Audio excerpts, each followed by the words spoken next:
Where would you fit him in then? You tell me. Saturday Take against the Vancouver? Thursday. I would probably On the road? Where are the games? in Philly on Tuesday, in Carolina on Thursday, home for the Canucks on Saturday.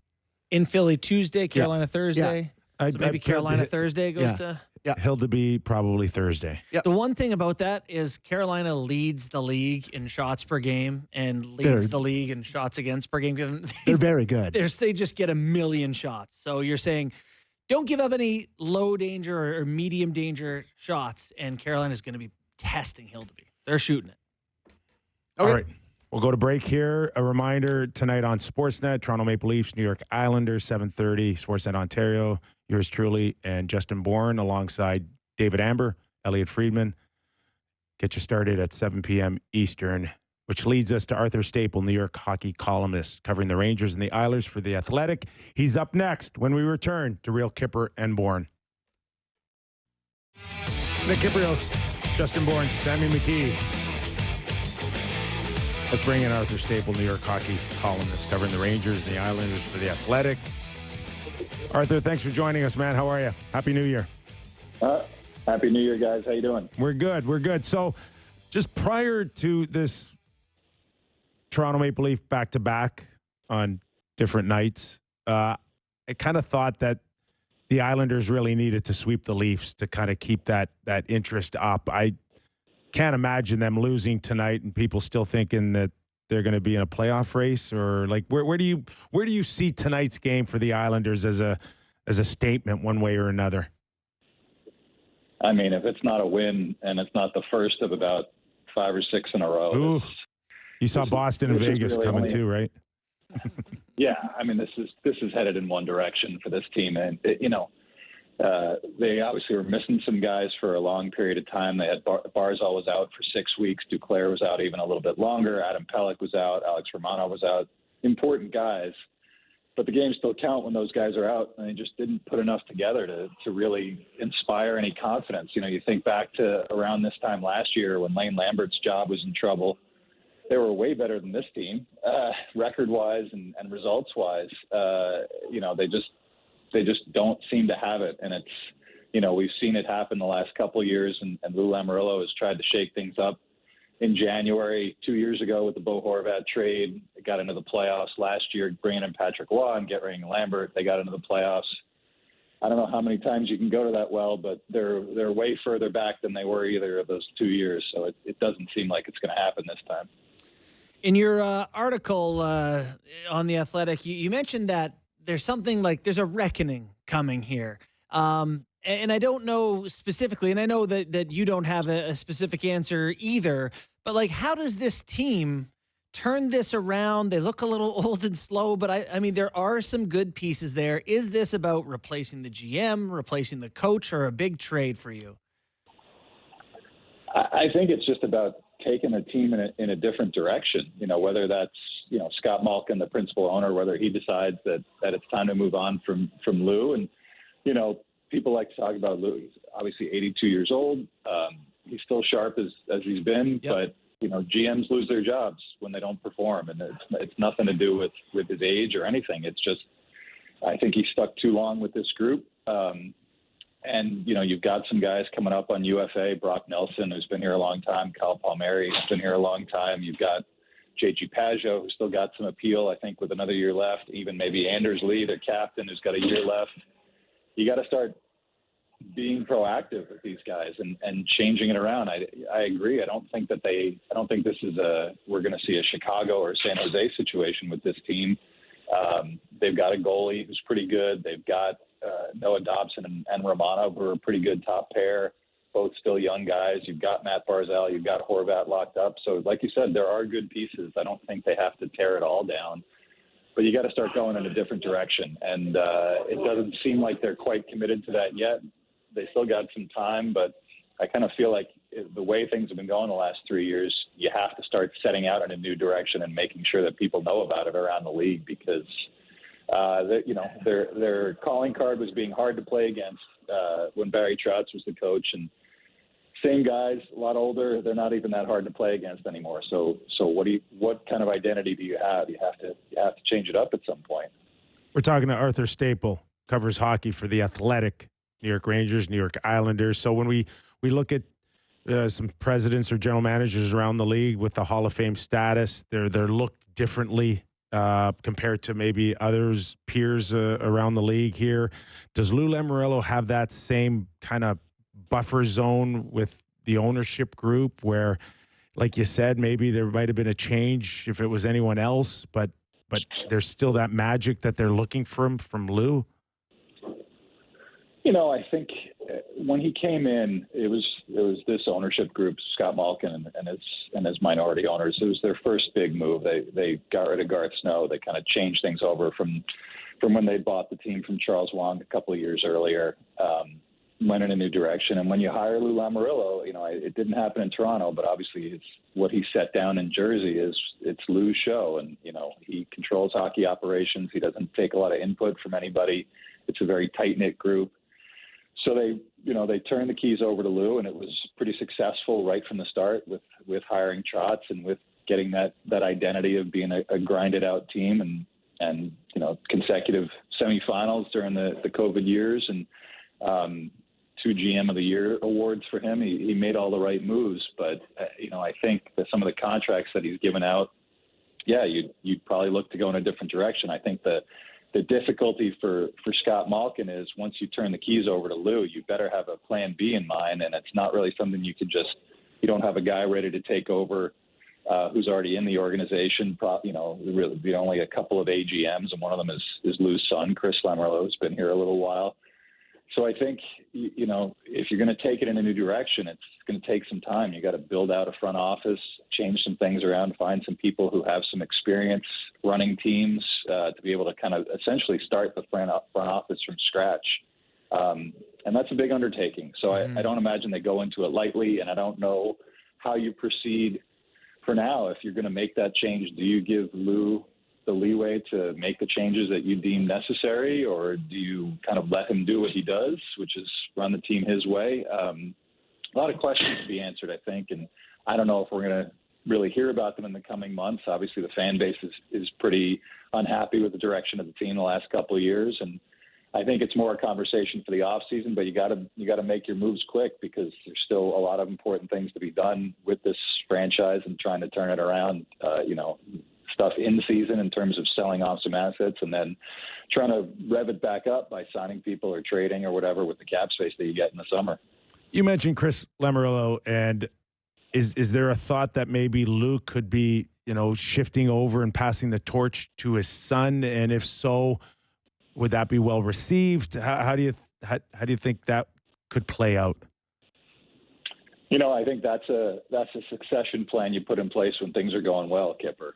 It may not fly if you're missed the playoffs 2 out of 4 years and you win 3 playoff games in the interim 2 years that you do make the playoffs. So, their minor league operation, which is what Chris runs, is they're one of the 2 worst AHL teams in that league.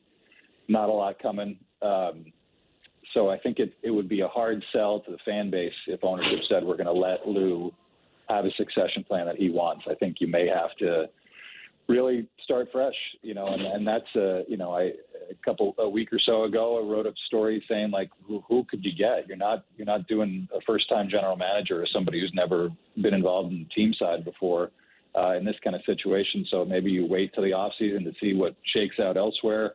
But yeah, it's a pivotal moment for them. And I can't really see them going through a plan that maybe Lou had in place because they just haven't performed well enough. They haven't succeeded on Lou's plan right now for over half of the time he's been here. So I don't know that ownership can allow that to happen. Arthur, you can let them know. I'll throw my hat in the ring if they need. All right, just so you know. You have plenty of experience, Justin. You qualify. I think so. Could talk about the Isles for a long time. I actually think they're not as bad as their record. I think that they're healthy. They have a good decor.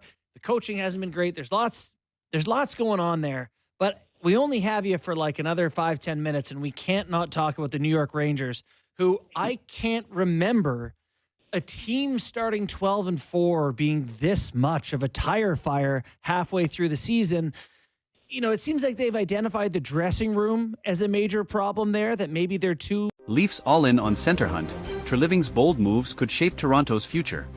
As a die-hard Toronto Maple Leaf supporter, it's hard not to get excited about the latest trade buzz surrounding the team. Brad Treliving, the Leafs general manager, appears poised to make some daring moves to strengthen the squad's depth down the middle.